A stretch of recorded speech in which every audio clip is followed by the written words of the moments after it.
Good evening. My name is Matthew Ogden. I'd like to welcome everybody to a live webcast from LaRouchepack.com.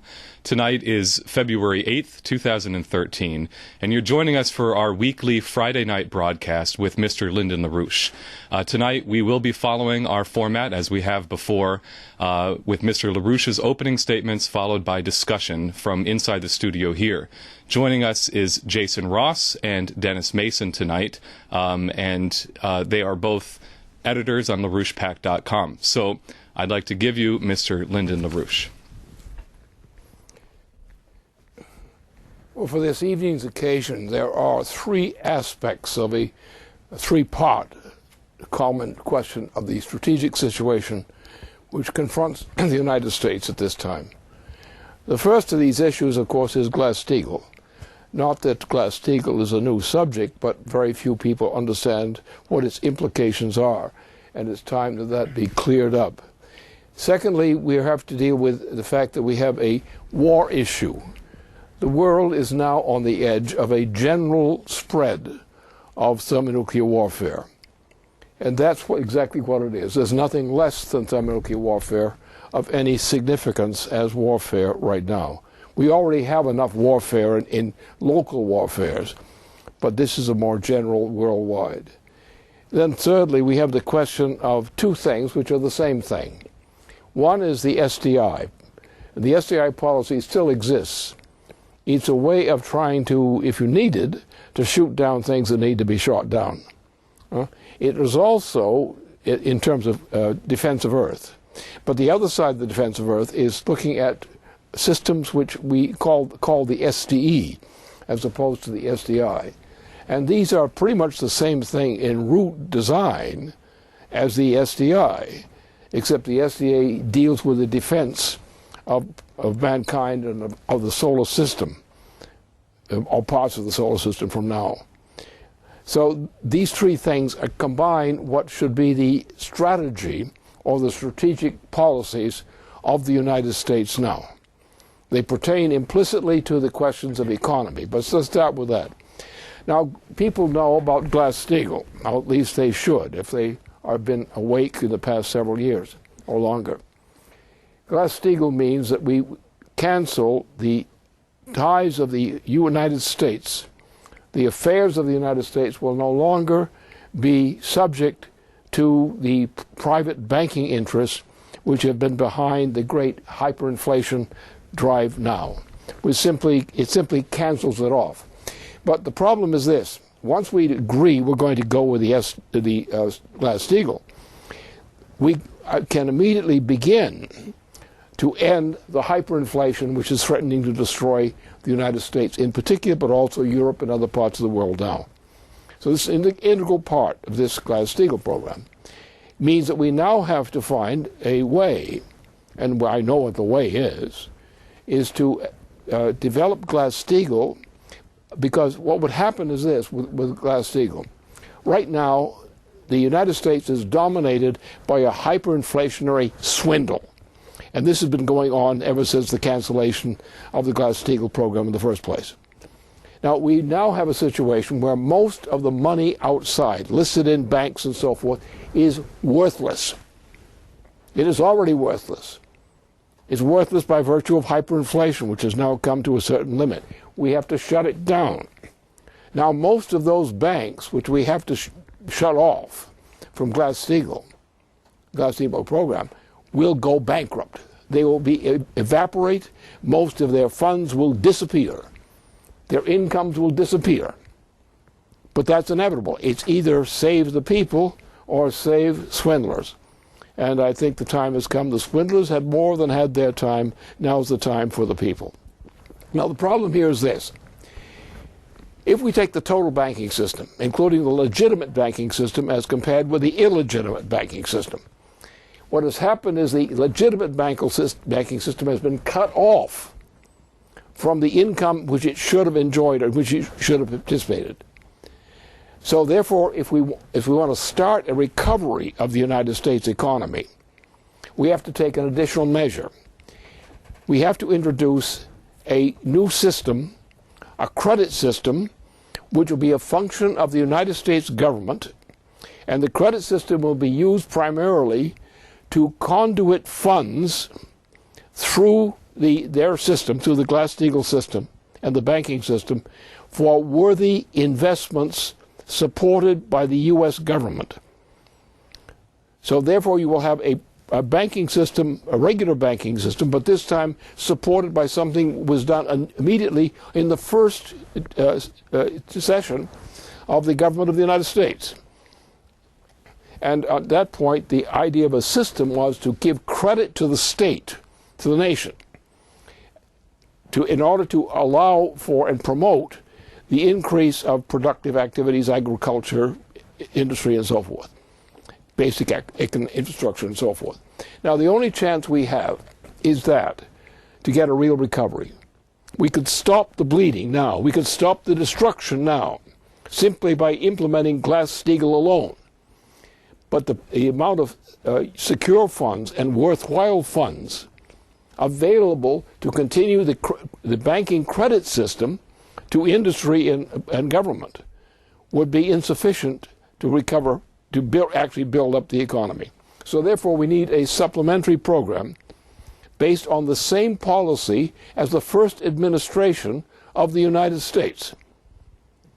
And that would mean that we would actually be providing federal funding, not federal money, but federal funding. That is, the federal government would be taking the responsibility for creating this fund.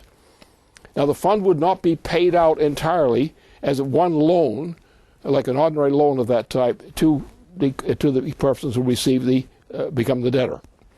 But simply they will get a progressive allowance of credit underwritten by the U.S. government if the government finds that worthy of the confidence of the people and the nation. So that's the way we have to function. We were going to have to also have a driver for a high-tech program. We can no longer continue to go backwards in terms of technology, which we've been doing now. If we go backward in technology, we will die en masse. And that will happen very soon because of the present condition. Look, we have most of the labor force of the United States is not productive. Most people are occupied in employment in positions which are not at all productive.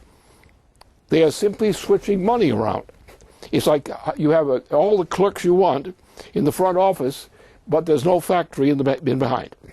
This is the kind of situation which we would contend to face. So therefore, a credit system of the type conceived by Alexander Hamilton, the first Treasury Secretary of the United States, the program of Hamilton's which saved the United States from the crushing effects of its foreign debt obligations at that time. And therefore that becomes that's our issue. Now, at the same time, we have the question of the SDI-SDE, which I'll get into then. But then we go to another issue, the war issue. Presently, we are approaching, on a global scale, a general thermonuclear war. A general thermonuclear war. And the question is, you have great powers. China is a great power, a great thermonuclear power. Russia is a great power, a thermonuclear power. So therefore you have the British Empire, whose intention is to reduce the human population from currently 7 billion people to 1 billion people at a very rapid rate, is the chief instigator behind this war. Now you will observe that our Joint Chiefs of Staff have been fighting against the present administration now, to prevent such a war from being supported by the United States. Because if such a war were launched, you would have the threat of a general extinction of the U.S. and world population. Because you're on the scale that to win a war, say a war on the one side between the British-controlled United States and on the other side China, India, and other countries. That war, the deployment of thermonuclear weapons for that war, which is what we're looking at, would mean a virtual extinction of much of the human population on this planet. Therefore, sane people do not want what the United States, under British direction, is doing now. And these are not British banks. The British banks are often sane, but the monarchy is not, at least in my terms. So therefore, that's the problem. Now, we have to understand this thing I raised first, the Glass-Steagall concept. Glass-Steagall is what is needed. Glass-Steagall, simply as a piece of legislation, is what is needed. But it cannot do the job by itself. It must take the opportunity created by Glass-Steagall and add to it another element of the federal government. And that element is the banking system, the credit system by which we will loan or take on responsibility for work which will be useful in terms of causing a growth in the population and increase in the productive powers of labor. Now, the biggest component of this will be one component, which is essentially necessary, absolutely indispensable, to save our agricultural production and to save many other related things. And without that project, which is the NWAPA project, which was designed in the middle of the 1960s, that project will be the lifesaver of the United States, of Canada in part, but also Mexico, northern Mexico. So therefore, that's a part of the program. It's a part of the combat to save the United States and other parts of the world. And without that program, first and foremost, you're not going to make it in this country. First and foremost, you must get Glass-Steagall through, first of all, among all economic-related policies. Glass-Steagall must be done immediately. It must be done first before any other financial legislation was installed. It must be done now, immediately. Because once that's done, then that act, combined with this provision I've indicated, for a credit system by the United States government itself, and that will save the United States. Now remains the question of war, but more than just war. You have, for example, we had in the World War II period, or in that generation, we had what was called the SDI. I became, in the course of things, one of the leading founders of the SDI program as a political program from the last half of the 1970s. And that grew internationally. I went into Europe for various other reasons as well. And from in Europe, among leading relevant German circles, French circles, the Gaullists in particular, Italian circles, other circles in other parts of the world, including India and so forth, we had an agreement among leading forces in these and related nations to establish a system of defense called the Strategic Defense Initiative. And that was then, in due course, under the administration of a new president, was supported and continued to be supported throughout his entire 2 terms as president, Reagan. And that proposal would have saved the world from every step of problems that the world has suffered ever since. Because that institution of Strategic Defense Initiative would have created a world system implicitly which would have ensured the ability of the nations to get out of this war complex and to find what we might call the equivalent of peaceful and productive solutions to the crisis of all humanity. For example, we have whole parts of the world that are suffering from a lack of economic development, physical economic development.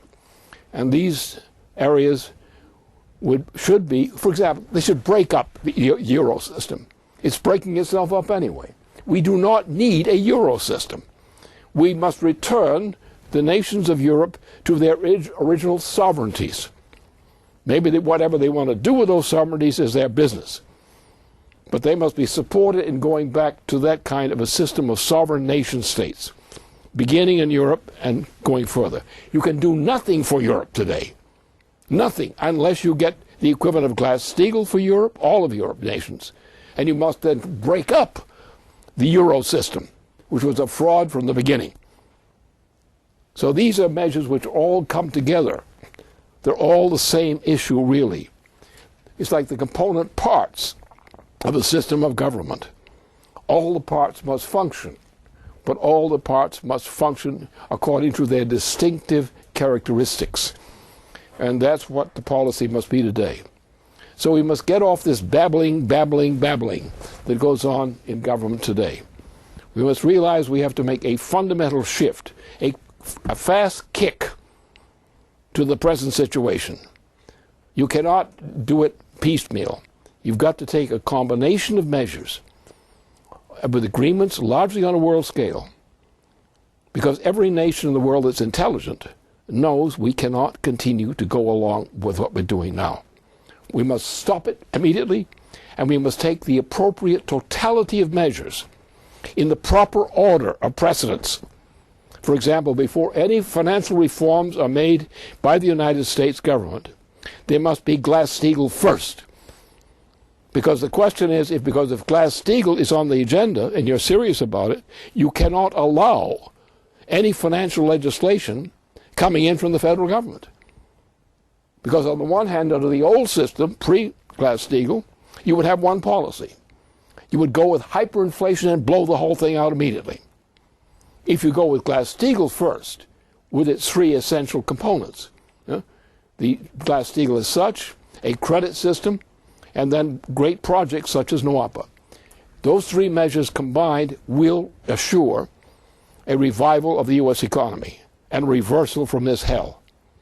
But those measures, the threefold measures, must be supplemented by other measures, other reforms, including you have to have a reform of the international market.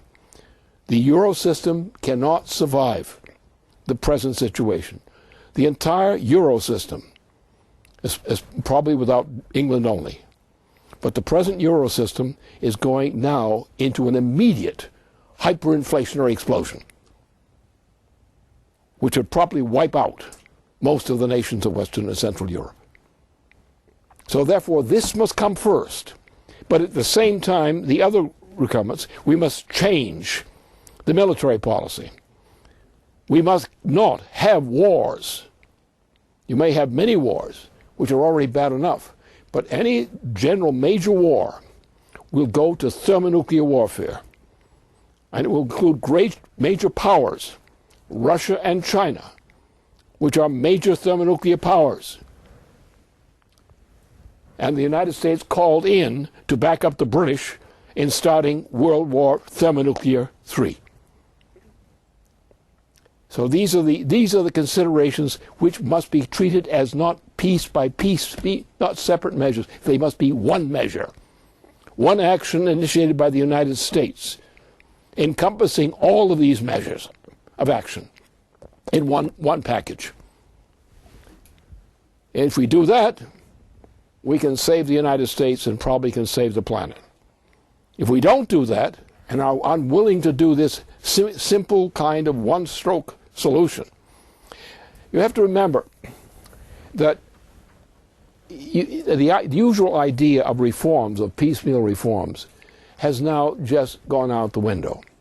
The idea that you should walk in on economic questions and related economic questions with this, a bit of this, and a bit of that, and a bit of this, and a bit of the other. That kind of negotiating by the Congress must cease. We now need a coordinated reform in which all the essential parts, and I'm speaking only of the essential parts, all of the essential parts must be put into place in a specific order. Without that, this nation is finished. And I don't propose to have this nation of ours finished.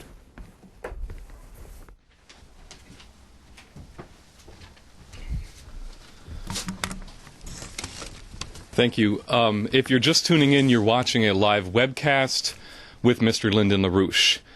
We are now going to transition into the question period. I would just like to say that with the opening presentation you just made, it's very clear that in order for this to function, as it did at the time of Ronald Reagan, you need to have an executive which takes the United States seriously as a institution, not who is the enemy of the United States and its Constitution.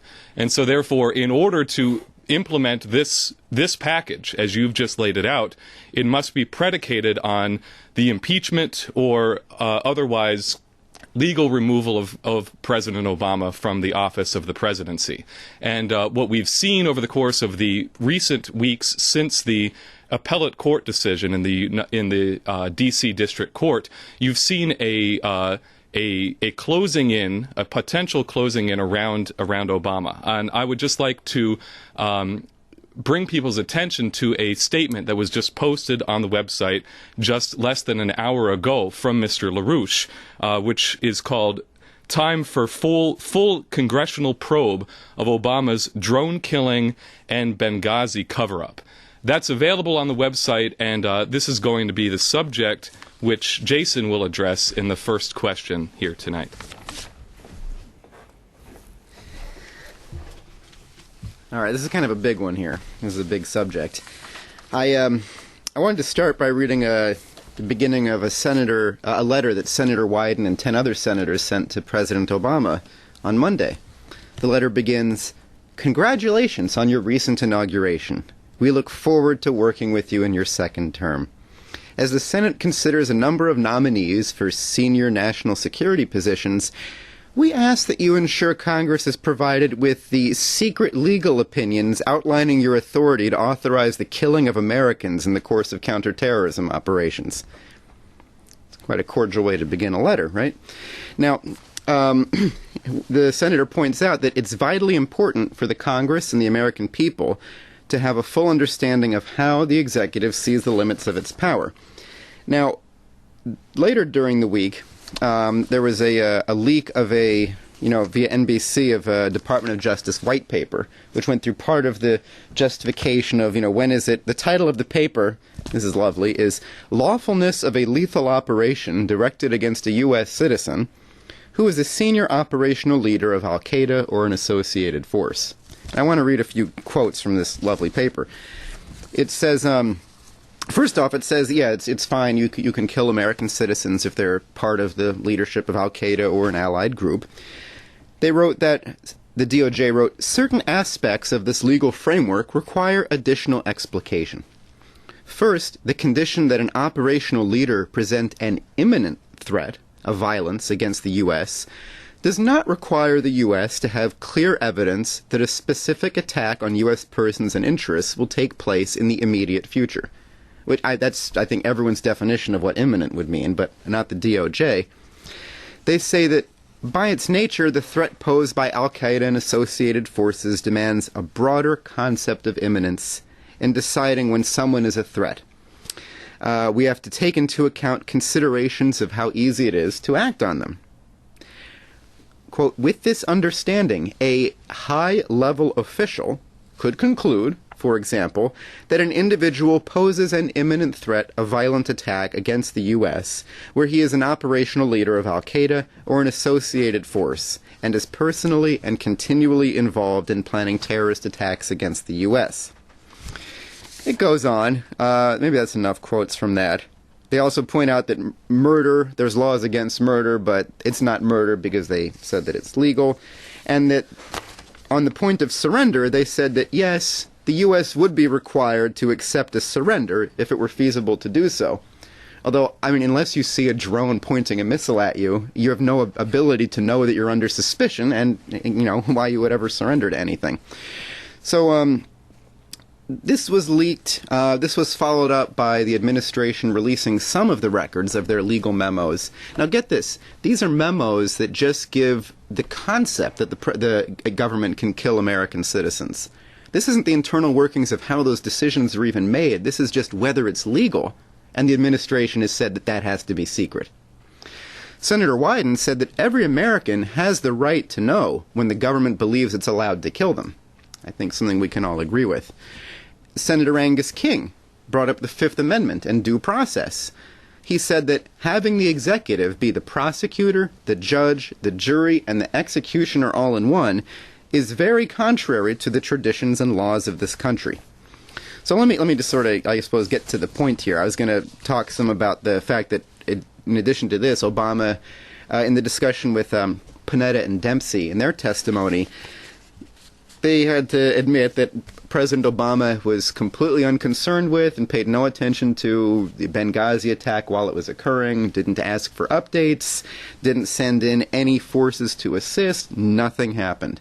So at the same time that there's this ability to kill American citizens if they're determined by a high-level official to be linked with Al-Qaeda, when Al-Qaeda actually is killing our ambassadors, Obama doesn't seem to care. So let me pose the question to you here. Sorry, one more thing. Senator Wyden's letter also quotes Obama in 2009.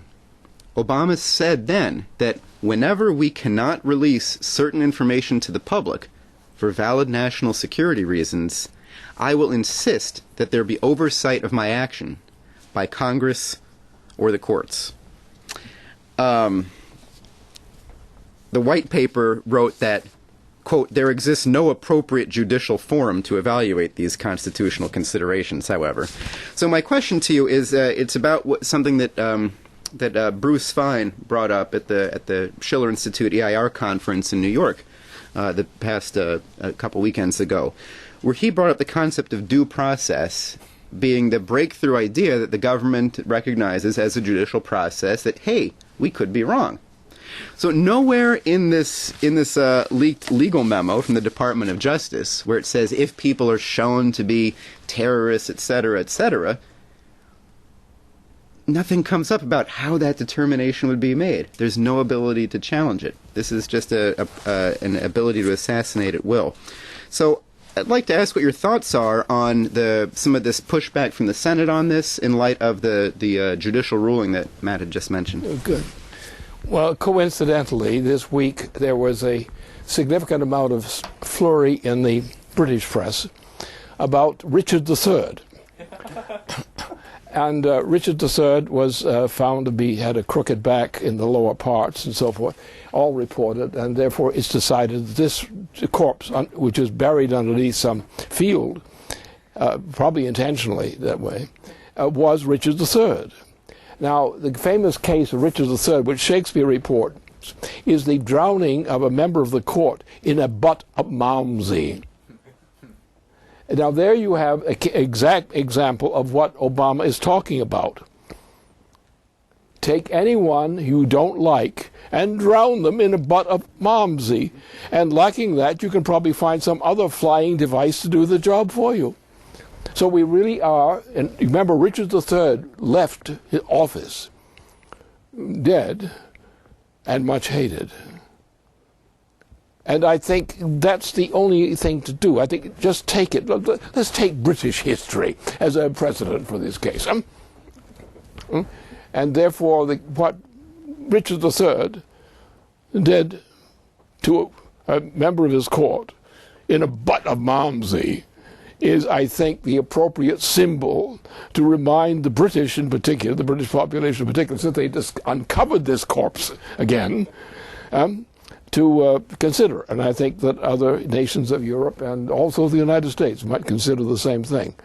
Now, this is a fraud. This is evil. This is the worst kind of murderous injustice you can conceive of. This man should be not ousted out of office, but thrown out of office. And then criminal charges might be considered beyond that point, because what he's done, what he's caused to be done, is a crime of the type of the Hitler regime. And I think we need another hearing on such matters to remind people that it wasn't enough to reduce one member of Hitler's tribe. Maybe we've got another one to get rid of.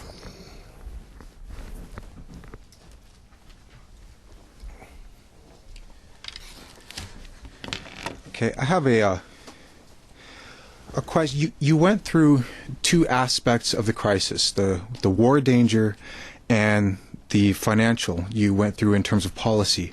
The question I have is more to how to look at these as one and the same crisis. Over the course of the week, last weekend at the Verkunda Security Conference, there they tried to put the blame on the continuing conflict in Syria on the table at the doorstep of Russia. Over the course of the thing, UN envoy Brahimi, he went to Foreign Minister Lavrov to have a meeting about saying, let's get Assad out of there. That meeting with him lasted about 10 minutes. And then after that, Lavrov went and spoke with a representative from the Syrian opposition for a half hour, who then went to the Iranian foreign minister and met with him for 45 minutes on this question of actually resolving the situation. Now, also during the Verkunda conference, you had the head of NATO, Rasmussen, say that NATO now has a global mission. He said, wherever and whenever the Allies judge their security interests are at stake, that they have their mission to defend that. He said, when I look out at our world, I see an arc of crises stretching from the Sahel to Central Asia. We must stand ready to deter and defend against any threat. Now, right after this conference, you had Tony Blair give an interview where he referenced what's happening in the Middle East as a generations-long war against radical Islam. Now, fast forwarding to just a recent few days, keeping an eye on Russia, looking on their eastern border, you had the other day, it was reported that the Chinese military locked onto a Japanese warplane with a radar lock, which is a certain posture of threat. And then just today, I think it was, or yesterday, you had Japan send up 2 fighter jets to intercept what was believed to be the invasion of Japanese airspace by the Russians. So you have this and every day, day by day, in the Middle East, there's bombings, there's killings. The thing is just a simmering, like a pressure cooker, and the heat is just consistently being turned up. Now, at the same time, you also have many things which I won't go through here happening on the financial front. The latest was that there was an all-night session of Parliament in Ireland where they liquidated Anglo-Irish Bank and basically, well, in the words of Sinn Féin financial spokesman Pierce Doherty, he said the government has traded the 28 billion euro promissory note debt for a sovereign liability to the state of up to 60 billion euro. So take the bailout and put it on the back of the people. And we've seen how that's played out in Europe. So what I'd like to get from you is how to look at what's happening in the financial system and what's happening in the strategic situation as indeed one generative, the one generative principle behind these things. Okay. Well, first of all, there's no difference between warfare and similar things and economics in this matter, in finance. No difference whatsoever. The thing to look at is you've got to look at things. History is very useful if you know history, and if you know in particular some of the deep background which was uncovered in, say, a post-war history where these investigations went on, like these trials and Nuremberg trials. And you go back and say, how did World War II actually begin as World War II? Well, there was a Hitler and company. Hitler had a great address on the subject of Edvard Beneš, the relevant honcho of Czechoslovakia. And what he did, he took the case of having blasted Beneš, condemning up and down and doing various other nasty things to Czechoslovakia at that time, to start a war which became World War II with Poland, by accusing the Poles of setting something evil up, which led to the beginning of World War II in a formal sense. When you look at these issues that you're talking about, this type, you've got to put them in a single category. You have a war power which is represented by the British Empire, Now, the British Empire is not just the British Empire. It's not just British. The English people, and the Scottish people, and the Welsh people, and so forth, are one thing. They have a certain right to exist as nation states, separately or combined. That's their right. But the problem is that when a pretext is used under such covers of some other apparently innocent titles as that, then you are dealing with a deliberate war crime. And then the war crime, what's the war crime? What's the real issue here? Why is all this being done? Don't look at each fact. Don't look at each footprint. Maybe you'll find some mixed footprints there. Look for some other things. Look for a more general. Look for how the world is reacting. People like to react to individual experiences. I don't. I know individual experiences are, when they're dealt with, are usually dealt with utter incompetence and utter disregard for all significant factors. When a general war is starting, take for the particular case of the ouster of Bismarck in 1890. Until that point, in 1890, Bismarck, as the Chancellor of Germany, had worked with the Tsarist government of Russia in order to prevent, in cooperation, an agreement with the Tsar, not to be involved in a war launched under British instructions by the Archduke of Austria to get a Balkan War going. So what the British Empire did, because the British Empire wanted a general world war. They wanted it. And Bismarck was the obstacle, because if Bismarck had remained Chancellor, they couldn't have had World War I. It depended upon getting Bismarck out of power. So therefore, how are you going to understand an event that occurs under such circumstances? You can't say, this guy did it. This guy didn't do much of anything. He simply was manipulated into playing a role from higher international power. What should have been done? Now, just take the case of the war of Germany with Britain. When did that happen? Well, it didn't really happen right away. It was a fake war, in a sense. It was a staged war. The British and the French government both wanted Germany to succeed in destroying certain other countries.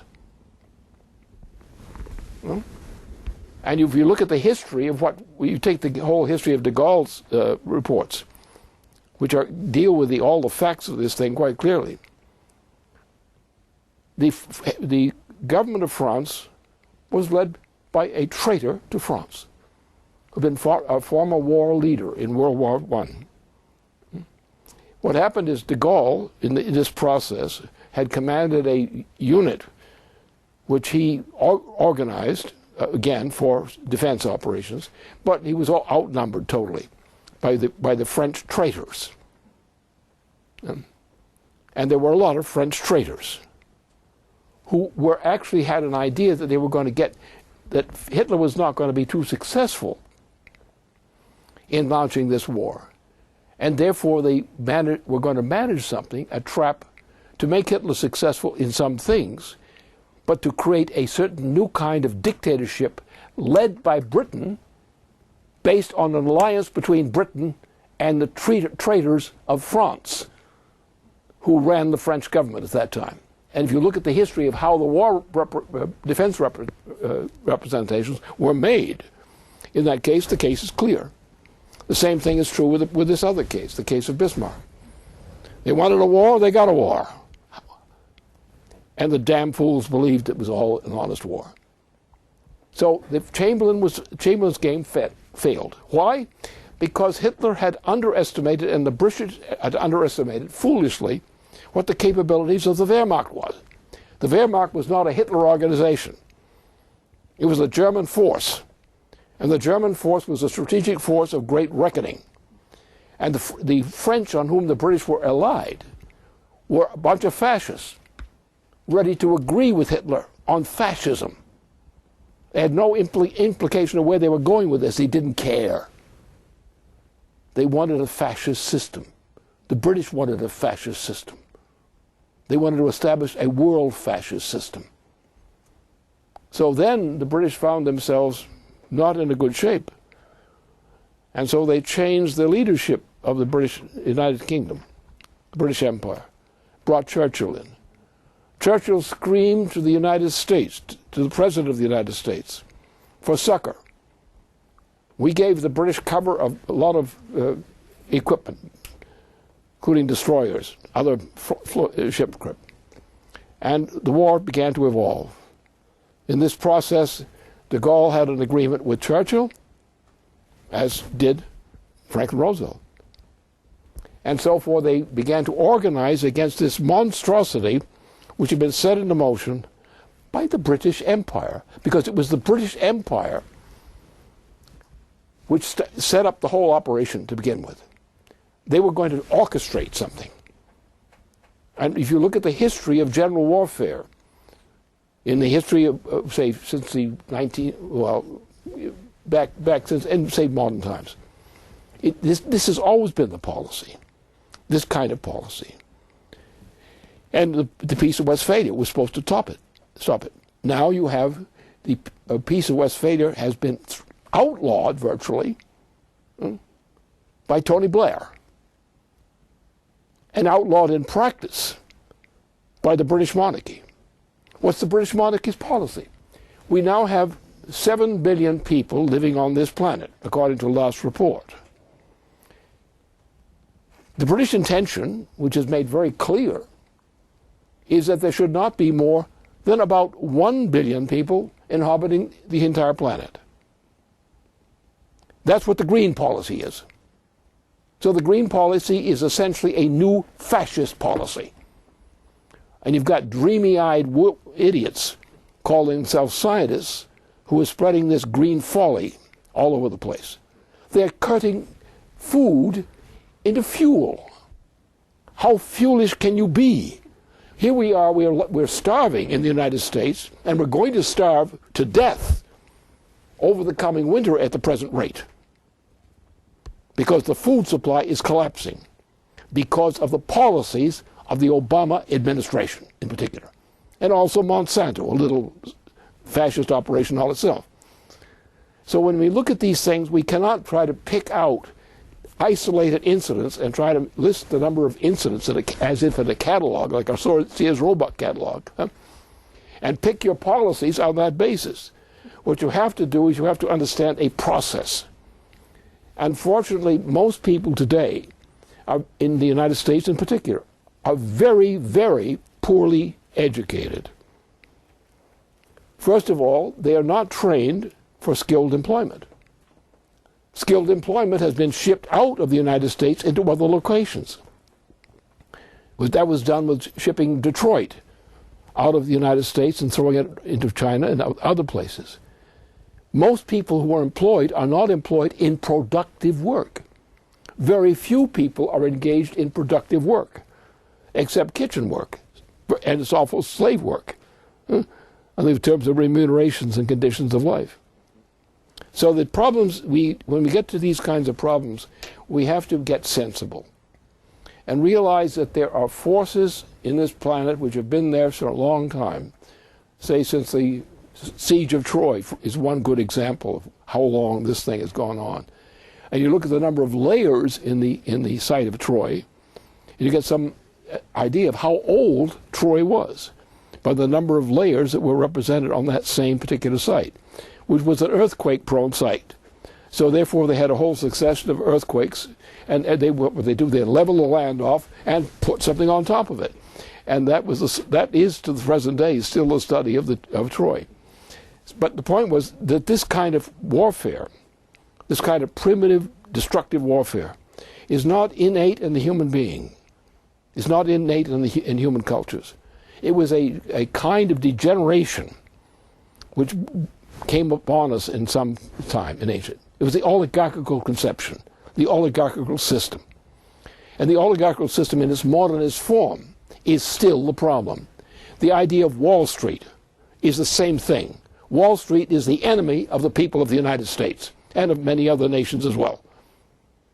And when we deal with these things and try to make a judgment on horrifying events, we have to look at the actual process by which that event, that problem came upon us.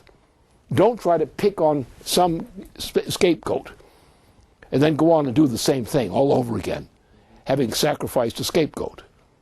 What you have to do is recognize that there's forms of government and of systems in government. Now, take one more fact in this matter. A long time ago, not that long ago, there was a man called Nicholas Cusa. And Nicholas Cusa, in the course of his great genius, which gave us modern science, as a matter of fact, Cusa was the author of modern science, with some other people also associated with him and similar people in that time. So Cusa, in the process before he died, people died early in those days, and we probably will again soon, the way things are going now. His concern was, and it was the conclusion he reached, the conclusion was that you could not assume that Europe, with its culture, was capable of providing guidance for a decent condition of humanity. His argument was that the people in Europe who wanted to save Europe from its destruction, its self-destruction, must send people across the oceans, the great oceans, to develop new systems of government across the water. Now, Cusa died in this process of this campaign, but his information and his friends lived on. And in walks a gentleman called Christopher Columbus one day into Lisbon, in Portugal. And there he was made acquaintance with what Cusa had said. On the basis of that, a whole group of people in Spain and elsewhere, the Portugal navigators of the type of the Atlantic, had begun to move to the idea of going across the Atlantic to the shores on the other side, which they knew. It was already known. The idea, it was ignorance had taken this away from people, but this was already known before that. The geometry of the planet was known. The backwardness had stepped in, and it was forgotten. But so Christopher Columbus arrived on time at his crossing of the Atlantic with 3 ships. What this did, it caused a convulsion within Europe because of this. What happened was that the fact that when the ocean was crossed in this way, and Christopher Columbus was not, in that effect, successful in his particular colonization. But the program continued. And the first really successful case, there had been good cases before, in Colombia and so forth, but their butchery had killed off the leading good people in that place. And people who were more stupid, more malleable, were placed. So it was in this, what we call the state of Massachusetts today, that the first successful effect of Cusa's message to implicitly Columbus started. But then the Anglo-Dutch party, which was really the new Venetian party, came along and destroyed the power of Massachusetts. But what had been done during more than a century since the first settlement in 1620 in Massachusetts, what it done is something by Dutch, particularly Dutch and English and also others, French colonists, had created a situation inside Northern America, the northern shore, Atlantic shore, which inspired the idea of the spread of the new ideas of Cusa, not to immediate success inside Europe itself, but to success of those who fled a corrupt Europe and moved into the United States. And that's been the character of the United States, even with everything that happened to us, up until the end of the 19th century. That we had remained, we brought immigrants in. We brought them in from all parts of Europe and elsewhere. We brought them in from the Danish area, from the Swedish area, from all kinds of places. And they came. And what they did is they would come with the first generation, and they were not so lucky. But they've struggled. They had children. They struggled to make their children more effective, to develop them. And you had within 3 generations and more, you had a new spirit inside North America, in particular, which spread across the Atlantic.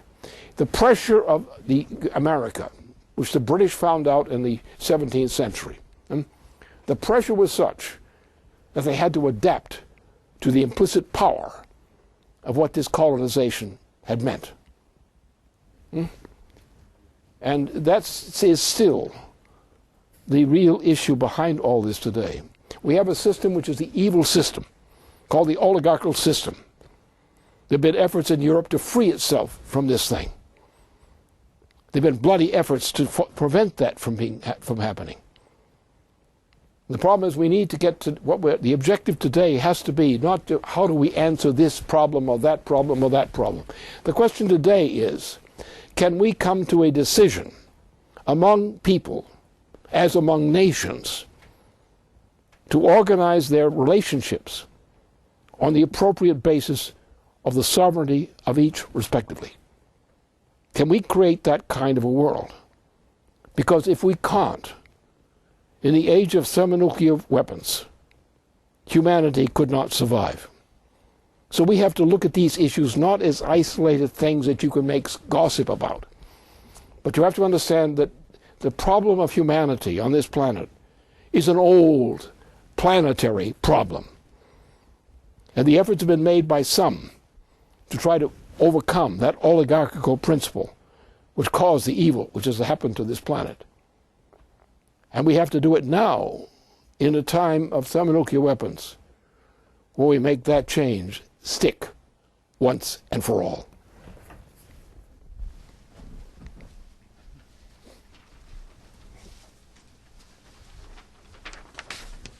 Good, thank you.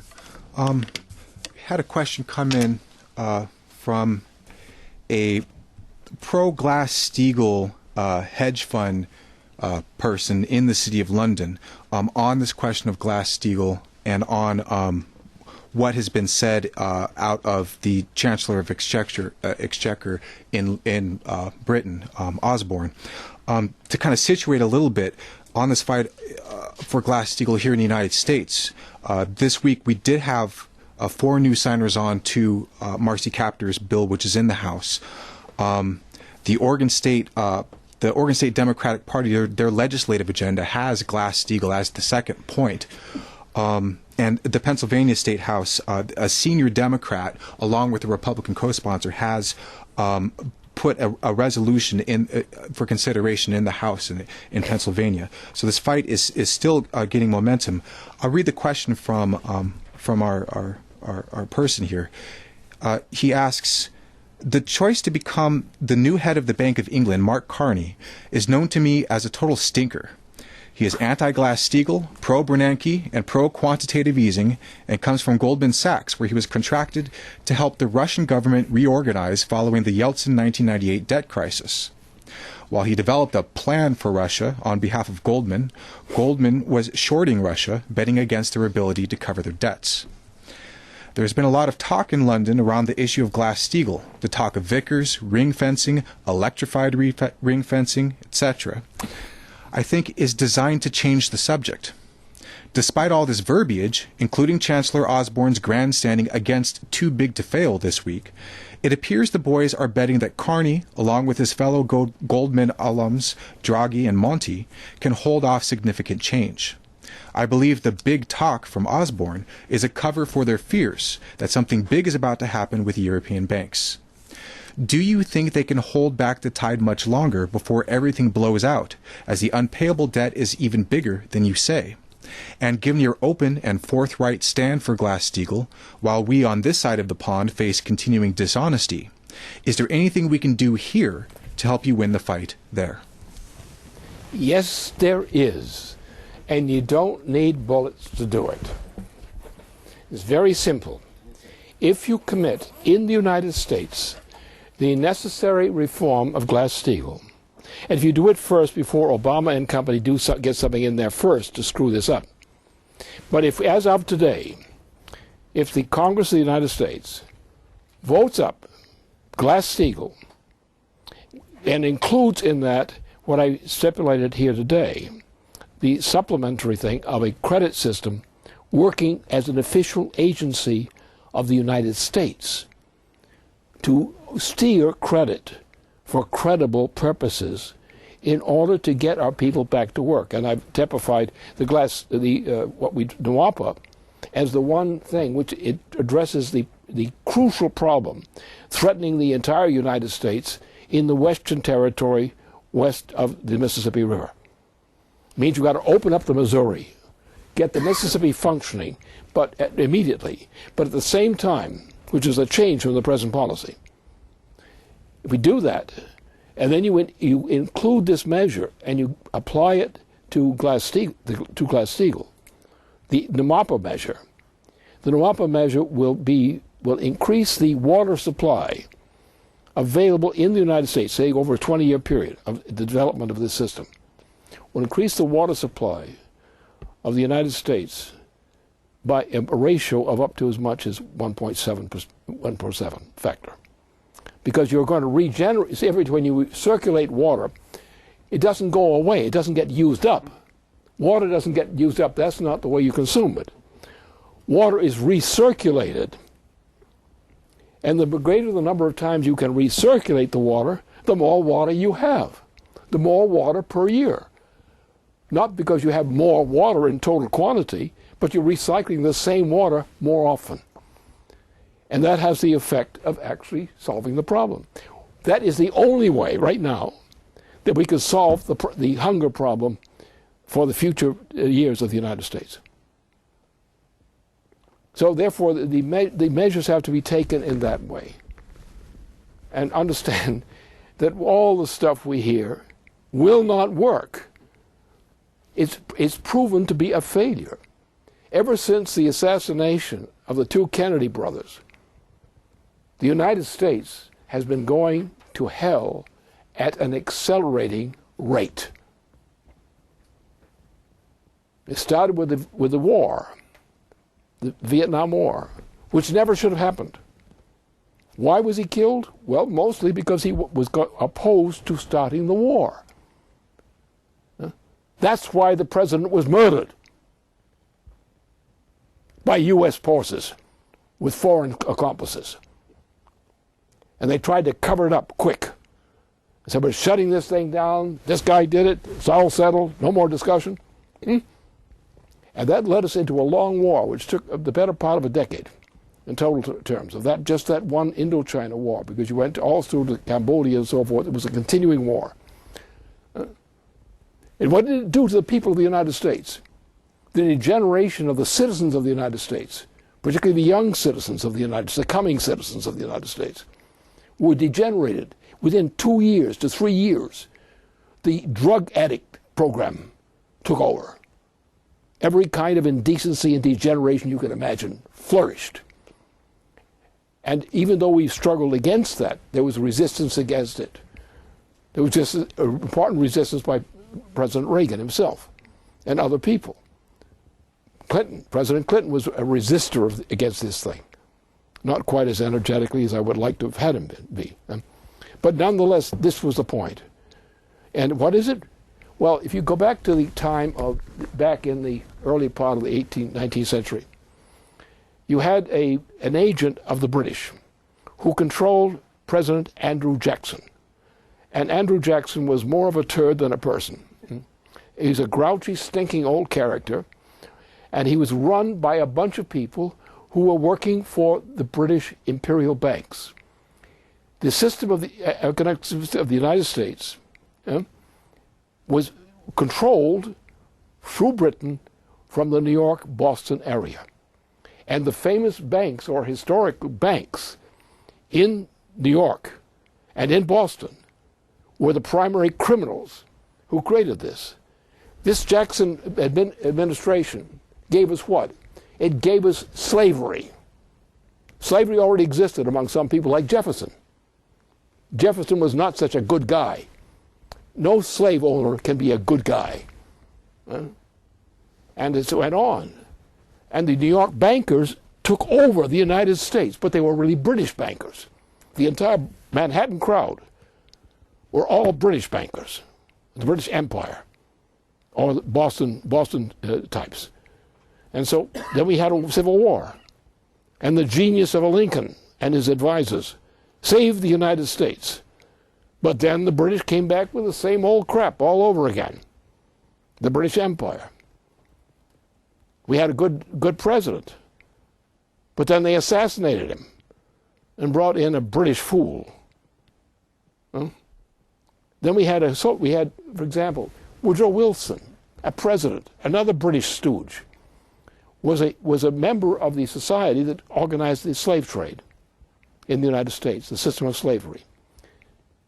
And the biggest business of the slave trade, slavery in the United States, was organized by Wilson himself, the President of the United States, while he was president, under the same banking interests. And we didn't get a real president, a real honest president, until Franklin Roosevelt. And when Franklin Roosevelt died, we lost that great president and got a bum instead. Then we got a former general, was still General Quarters, and he could do some things, but not as much as he wished he could do. And then you had our president, our little Irishman, and his brother. And they pushed something which was actually a spur of progress, which could have saved the United States. But they killed him. It was killed with the consent and agreement of people in the United States who were in leading positions, including in government, including the Dulles crowd. And look what happened after that. That decade. What happened the next decade? What's happened since? What's happened to the world since? The world, the transatlantic region, has been in a steady flow, accelerating though, over the entire period since the assassination of Jack Kennedy. And that's what you have to think about.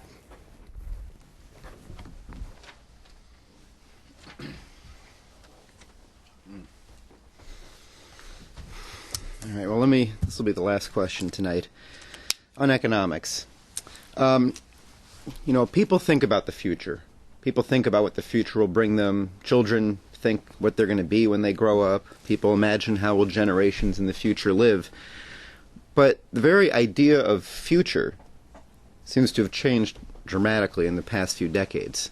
There was a time where the future and the present were understood in terms of what created them, what brought them about, what continued to create them, like the body of a living organism, which is continually recreated. But today, the idea of a future seems to me to be a continuation of present conditions. People imagine how things are, and if they can't see how things would change that into the future, they just sort of figure it will keep going, if you're not thinking in terms of it always being made. But are we creating what's needed for the future? Of course we're not. The state of our infrastructure, such as the recent jam-up in barge shipping, the water crisis, the food crisis, which you just addressed would be taken up by NWAPA. The regulations we've got on things like nuclear materials and things like this that prevent their use, it all paints the picture of a nation that's not able at all to recreate what's needed for the continuing generations to live. And the physical state of our nation, that's a very real and imminent threat to our survival, one that can't be shot with a drone to fix it. So we really need what would have to seem like an emergency mobilization on the economy before we run against a physical barrier making it almost impossible, and yet we still don't have Glass-Steagall. So in terms of human economy being a continuous recreation, what do you believe what would you say are some of the ideas that people are missing, or the most important misconceptions that prevent them from understanding what a human economy is? Well, the problem is we have a population that is not really educated. They're educated in terms of numbers, but they're not really educated. When you take away from a people the challenge of science, You have to say science in the generic term, that everything where you create something new which is better than something that existed beforehand, and where you are uplifting the standard of living and the progress of mankind. When people can say of themselves that what they're doing is making the world better and they're damn proud of it, that in the simplest terms of expression, that's what progress is. The desire to be able to discover something they can do which will make the world better for mankind. Now it comes to a new area where we now have a new crisis. And crises are to be welcomed, not because they occur, but because they challenge us to get up off our butt and do something that needs to be done.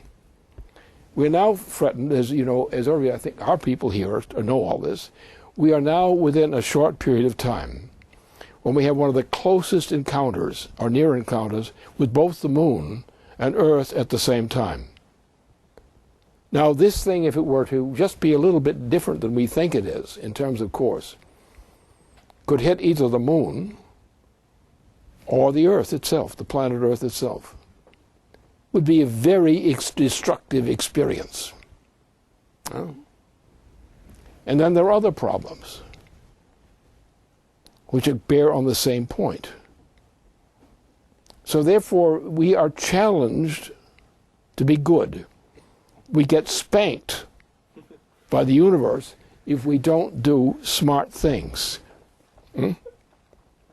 We now have a point where it's urgent that mankind go to Mars, not to live there, but to send equipment up there which is functioning, which, like Curiosity, will sit there on Mars and will do certain things, work that's essential for the interest of mankind, without putting anybody's foot on Mars. And if they're smart, they'll go further. They'll build more sophisticated equipment and they'll put it on Mars. Send it from Earth. Bring it down like Curiosity on Mars in a selected location. And they'll begin to do something else. Instead of just the ordinary broadcasting back from Mars, they will do something a little more adventurous. And they will start to solve problems on Mars whose results they will project to other locations. We have all these objects up there called asteroids, for example. We don't have any control now, even knowledge, of the majority of those asteroids. Any number of them could at some time, later or sooner, strike Earth. Now our basic approach today so far is to say, can we put something out there to intercept the asteroid and to prevent it from hitting Earth? Because a large asteroid, event, not that big really, but a large asteroid hitting Earth with some great force could lead to the virtual extermination of the human species. So this is a mission we have to deal with. So it's not merely that we sit with the opportunity, if we choose, to solve problems of science, particularly scientific problems, but we are impelled to move fast to develop the technologies which will be deliverable in time to save life on Earth, to save even the existence of life on Earth. And we're in that kind of field. So therefore, the green problem must end, because the green policy means the extinction of the species. What's out there, if we don't interfere, is enough to exterminate the human species. And all we have to do is really just divert some of this crap so it doesn't hit Earth, or maybe some things will get through and we'll deal with it. But we're not going to be sitting here waiting to get hit. We're going to go out there and do something. And we're going to use Mars as one of the points of reference, which is necessary to reference in order to get a better handle on what this whole problem is. It appears that the problem is becoming greater for Earth. That's only an appearance, because we don't have enough information on what's going on out there. But the very fact that these kinds of challenges necessity requires us to solve a problem. And that necessity makes the heroes of the future day. the need to solve the problem and the effort to solve it and the solving of it makes the hero of today. And that's the way we as human beings manage to do our job.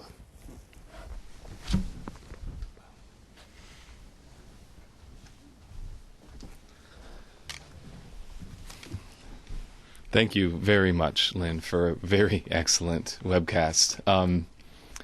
That brings a conclusion to our broadcast for tonight. I know a lot of people who are watching have been activated in the recent period to do a lot to move the policy of this country and to work with our organization in what we are attempting to accomplish. And I thank you for that, and I encourage you to continue doing as much as you have been doing and much, much more.